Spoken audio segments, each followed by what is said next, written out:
Hey guys, my name is Joshua Koerner, and in this video, we're going to be talking about the Canon 85 f1.8 on the Sony a7 III.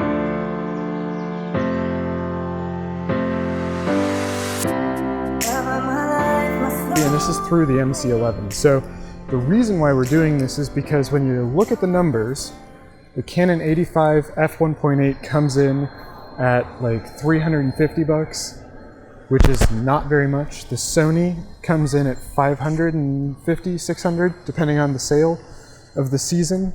And the MC11 you can get for like 150 when you're lucky.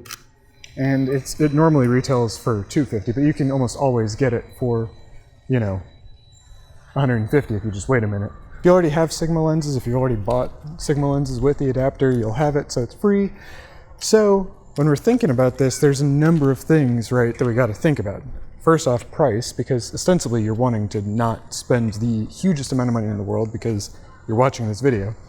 And on the other hand, we got to think about, is it actually good enough, right? So it is a great lens. I've had this lens for years, and I really like it for shooting just about everything. You can tell right now I'm shooting little flowers because I really like little flower pictures, and I know that nobody else does, but I can be satisfied with them myself. So let's just really quick run over what the Canon 85 is by itself. So the Canon 85 can resolve 46% of the pixels in the focal plane, which in my opinion is pretty impressive. 50% is kind of a standard, kind of a bar that is set by Canon's 50 f1.8 STM lens, which costs 125 bucks. There's a video on that I've made that you should watch as well. So, because it can resolve 46% of the pixels in the focal plane, you're not actually going to be, that's 46% of the total pixels, right? When you're shooting, on average, you're not going to get 46% of your pixels on the focal plane. And that's just because you're probably shooting it either wide open or close to wide open. And so what's going to end up happening is that there's going to be out of focus elements, right? So those you don't care about being in focus anyway, which is just fine. So 46% is a pretty good percentage. And when we think about it too, the other big question is, how does the AF perform? By itself. On my Canon cameras, the AF has been fast. The build quality is nice. It's been durable and reliable. And I've really had nothing to complain about apart from some minor chromatic aberration issues along the lateral axis, which makes it a little bit difficult to pull out, but avoid shooting chrome or straight into the sun and you'll be fine. Big question is going to be, how does the MC11 help the 85 f1.8 on the a7 III or whatever body that you happen to have? So I've found that I can do really well in terms of stills autofocus. I can get IAF, you can do most of the things pretty easily because it's a good lens, it's a great adapter, and you have a very, very powerful autofocus system behind it.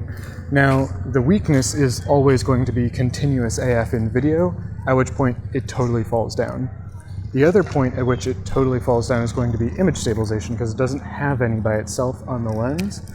The bodies of recent Sony cameras, however, do, so that's a really nice functionality if you're going to want your lenses to be stabilized. 85-2 has a minimum focus distance of just under 3 feet. It's 0.85 meters, so you really do have to be careful that you don't get too close. I can just manage to get that in focus, but after a certain point it just won't work. So maybe this isn't the best indoor lens. What I find is that when I shoot the 85 f1.8 on my Sony cameras versus my Canon cameras, I get much sharper pictures.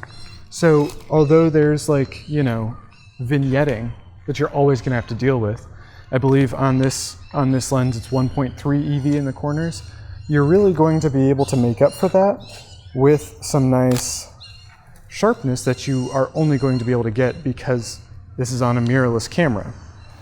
Mirrorless cameras, the way they focus is straight to the focal plane. What DSLRs do is they focus to the mirror, right? So because of that, you're able to get a much better result with DSLR lenses on mirrorless cameras than you are DSLR lenses on DSLR cameras. So it makes sense to actually do. The thing is, the big elephant in the room, I've already mentioned it, is the lack of remotely decent continuous AF in video. And the MC11 doesn't allow that whatsoever. The MC11 does allow that if you have a Sigma art lens or a Sigma lens of any description, as long as it's EF mount.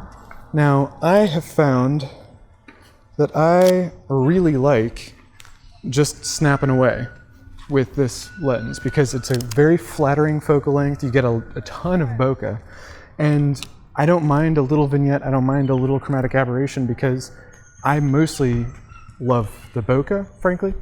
I grew up kind of in the photography world listening to and watching Kaiman Wong, so I would very quickly identify as a bokeh whore. What that means is that you have to identify what's important to you when you're thinking about what kind of lenses you want to get, and this is one that I agonized over and have found to be incredibly exactly what I want.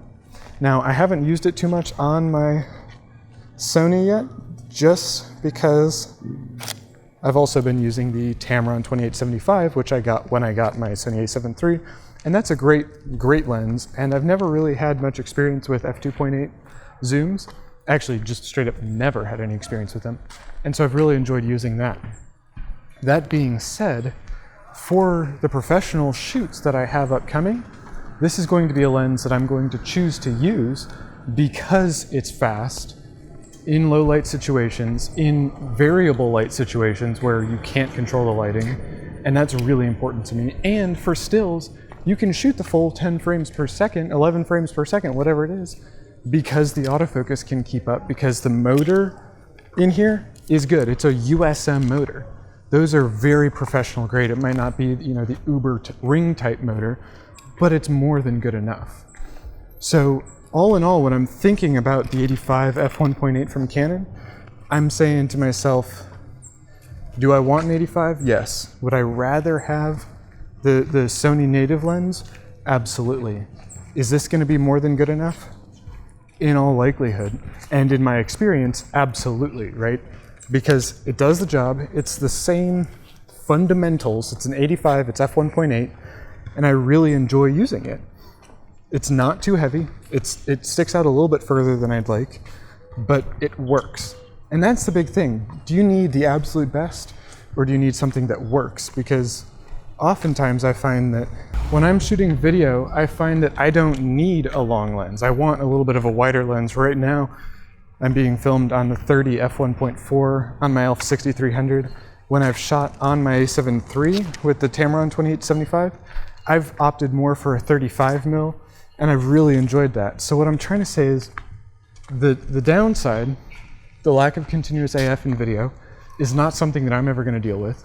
The great optical quality, the huge portion, almost half of the pixels being able to be resolved on the focal plane, is something that's really compelling to me as a data scientist in my real life, in my day job, whatever. And the fact that it is small and light, and the MC11 doesn't push it out too far, so it still balances really well on my mirrorless cameras. On the Alpha 6300, for example, this would turn into a 135 f2, f2.5 equivalent, and that's just fine too, because I like playing around with that 135mm focal length for a little bit more compressed of a face, a little bit nicer background. So all in all, I have to highly recommend this lens as a walk-around lens, as a portrait lens. I think it's just a really great option to have in your stable.